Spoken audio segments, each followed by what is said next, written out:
আসসালামু আলাইকুম ও রহমতুল্লাহি অবরকাতুহ। সম্মানিত আমার প্রাণপ্রিয় ভাই বন্ধুরা, আশা করি আল্লাহর রহমতে আপনারা সকলে ভালো আছেন। আজকে আমরা আমাদের ছোট্ট বন্ধুদের জন্য আলোচনা করার জন্য শুরু করছি যে ক্লাস যদি ভালো করে বুঝতে চান অবশ্যই শেষ অবধি পর্যন্ত না টেনে দেখার জন্য বিনীত অনুরোধ করছি। আমি আশা করব আপনারা ক্লাসটি শেষ অবধি পর্যন্ত না টেনে দেখবেন। চলুন তাহলে আমরা শুরু করি আমাদের মৌলিক ক্লাসটি। আজকে আমরা আলোচনা করছি আমাদের ২৮ নম্বর ক্লাসটি। এটি আমাদের ছোট্ট বন্ধুদের জন্য সবচেয়ে গুরুত্বপূর্ণ, যারা তৃতীয় থেকে পঞ্চম শ্রেণীতে পড়াশোনা করে তাদের জন্য সবচেয়ে গুরুত্বপূর্ণ, আর অন্যান্য যারা আছে তাদের জন্য গুরুত্বপূর্ণ, কেননা এটি কিন্তু সবার জন্য সমান। ঠিক আছে, তা আমরা আলোচনা করব আজকে বিশেষ করে যে আমাদের চতুর্থ শ্রেণীর বইয়ের 25 নম্বর যে ইউনিট আছে, ওই ইউনিট থেকে আজকের ক্লাসে আমরা 10টি বাক্য আলোচনা করছি।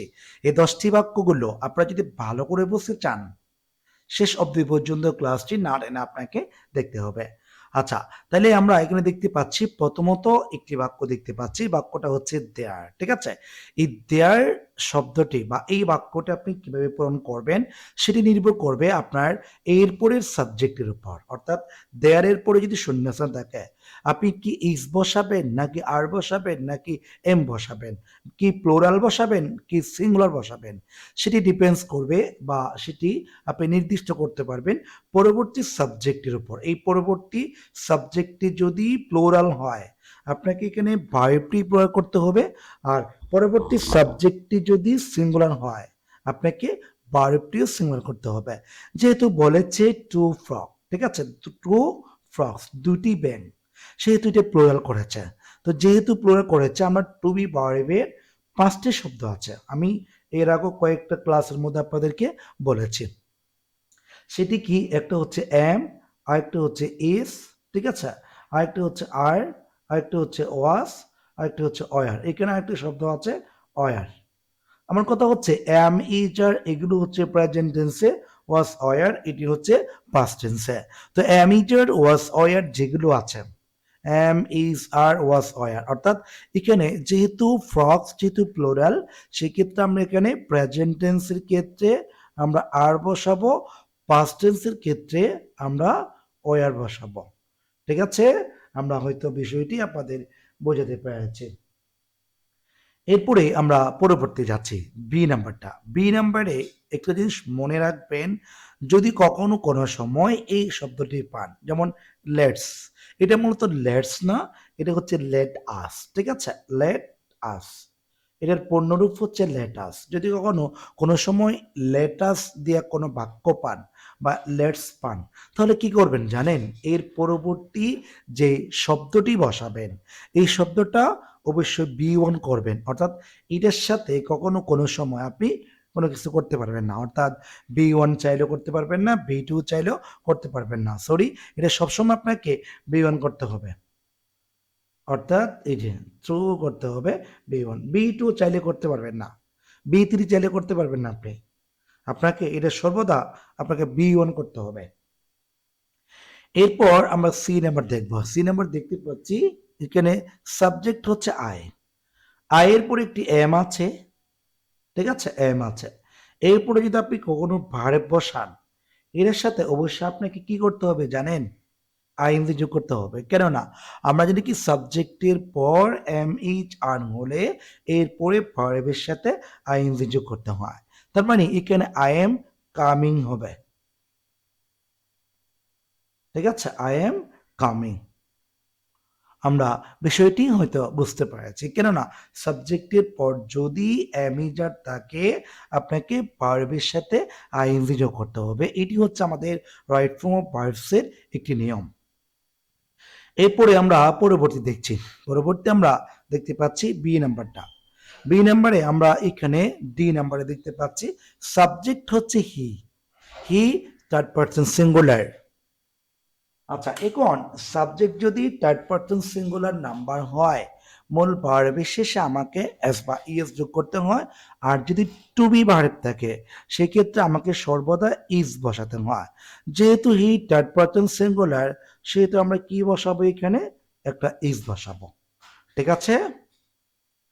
এরপর ই নাম্বার, এই কথা আমি একটু আগেই বলেছি আপনাদের। লেটস দেয়া বাক্য শুরু হলে আপনাকে ভার্বে প্রেজেন্ট ফর্মে বসিয়ে দিতে হবে কোনো পরিবর্তন ছাড়াই। ঠিক আছে? এই যে সুইম আছে, সুইম বসায় দেব। তার মানে let's swim in the font. আমরা বিষয়টি বুঝতে পেরেছি। এরপরে আমরা এফ নাম্বারে যাব। এফ নাম্বারে আমরা এখানে দেখতে পাচ্ছি, এফ নাম্বারে প্রথমে যেটা আছে এটি হচ্ছে আই। ঠিক আছে? আচ্ছা, এখানে আই হচ্ছে আপনার কোন পার্সন বলেন তো? Past person. সিঙ্গুলার না প্লুরাল? অবশ্যই সিঙ্গুলার। ঠিক আছে? কিন্তু সিঙ্গুলার হলেও সাবজেক্টটা পাস্ট পার্সনে যাওয়ার কারণে এই ভার্বের সাথে আমরা কখনো এস বা ইএস আমরা যোগ করতে পারবো না। অর্থাৎ ওয়ান্ট আছে, ওয়ান্টে বসাতে হবে, আমরা কখনো এস যোগ করতে পারবো না, আমাকে ওয়ান্টে বসাতে হবে। অর্থাৎ আই ওয়ান্ট সাম ফ্রাইড। ঠিক আছে? আমরা হয়তো বোঝাতে পেরেছি। এরপরে আমরা জি নাম্বার দেখব। জি নাম্বারে দেখতে পাচ্ছি হয়েন ডু। হয়েন ডু উই আছে। আচ্ছা বলুন তো উই কোন পার্সন? উই হচ্ছে কোন পার্সন? First person. সিঙ্গুলার নাকি প্লোরাল? অবশ্যই প্লোরাল। First person plural. কেননা উই মানে হচ্ছে আমরা। ঠিক আছে? আমরা তো কখনো সিঙ্গুলার হচ্ছে না, এটা হচ্ছে প্লোরাল। সেক্ষেত্রে আমরা এখানে যে শব্দটি আছে ডিন, এই শব্দটি যেভাবে আছে সেভাবে বসাই দিব কোনো পরিবর্তন ছাড়াই। কেননা উই প্লোরাল, এই কারণে যেভাবে আছে সেভাবে বসাবো। এরপর আমরা পরবর্তী দেখব, আমরা এইচ নাম্বার দেখছি। এইচ নাম্বারে আমাদের লেখা আছে ইউ। ইউ কোন পার্সন? Second person. সিঙ্গুলার না প্লোরাল? অবশ্যই প্লোরাল। যেহেতু প্লোরাল আছে আমরা সেহেতু কি করবো, এখানে বলেছে নট প্লান্ট। ঠিক আছে? তো আমরা এখানে নট প্লান্ট দিব না, এটাকে দিব ডো নট প্লান্ট। ঠিক আছে? ডো নট প্লান্ট দেব, অর্থাৎ ইউ ডো নট প্লান্ট, তার মানে ডো নট এই হবে। এরপর আমরা পরবর্তী আই নাম্বার দেখব। আই নাম্বারে আমাদের এখানে একটা বাক্য দেখতে পাচ্ছি। বাক্যটা হচ্ছে সাবজেক্টের পর ক্যান আছে। আচ্ছা, এটা হচ্ছে ক্যান হচ্ছে মডাল। একটা জিনিস মনে রাখবেন, সেটি কি জানেন? সাবজেক্টের পর যদি মডাল থাকে এরপরে আমাকে অবশ্যই বি ওয়ান করতে হবে। বি ওয়ান মানে এখানে যেটি স্ট্যান্ড আছে আমরা ওই শব্দটি করে দেব, অর্থাৎ স্ট্যান্ড আছে আমরা স্ট্যান্ডই বসাবো কোনো পরিবর্তন ছাড়াই। তো আমি আশা করব আপনারা ক্লাস যদি ভালো করে বুঝতে চান শেষ অবধি পর্যন্ত ভিডিওটি যদি না টেনে দেখেন আশা করছি আপনারা বুঝতে পারবেন। এরপর আমরা সর্বশেষ যে বাক্যটি আছে ওই বাক্যটি আমরা আলোচনা করব। সর্বশেষ বাক্যের মধ্যে আমরা বাক্যের সাবজেক্ট থেকে আমরা যেটা দেখতে পাচ্ছি সেটি হচ্ছে উই আছে। প্রথমে বাক্যের শুরুতে লেখা আছে উই, আমরা উইটা বসালাম। তারপরে আমরা এখানে শব্দ দিয়েছে লাভ। ঠিক আছে? লাভ মানে হচ্ছে বড় করে হাসানো।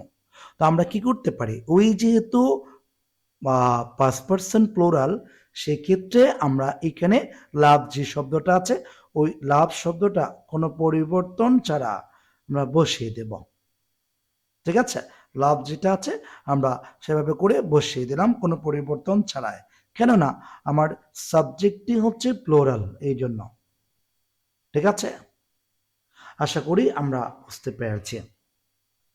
তো আজকের ক্লাসটি এখানে শেষ করছি। সবাই ভালো থাকবেন, সুস্থ থাকবেন। পরবর্তী ক্লাসটি একেবারেই খুব শীঘ্র আলোচনা করছি। আসসালামু আলাইকুম ওয়া রাহমাতুল্লাহ।